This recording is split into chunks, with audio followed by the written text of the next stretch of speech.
Државната ревизија ја прочешла документацијата за 2024 година на јавното претпријатие Комунална хигиена Скопје. Според наудите на ревизорите, компанијата има проблем со наплатата на нивната услуга. Потоа, забележано е нерационално управување со залихите, но констатирана е и намалена ликвидност. Тоа што сериозно загрижува е нефункционалноста на возниот парк, кој е со просечна старост од 15 години. Податоците велат дека од вкупно 189 специјални комунални возила, 60% се неисправни.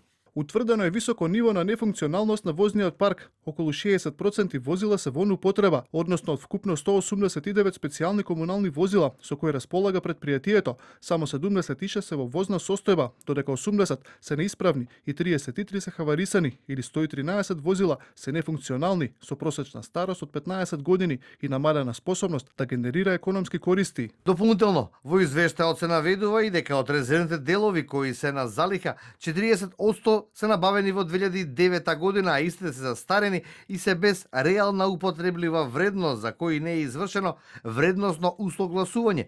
Таквото несоодветно планирање и координација на активностите поврзани со набавката и издавањето на залихите резултира со нерационално трошење на средства на јавното претпријатие и има негативно влијание врз неговата ликвидност, констатираа ревизорите.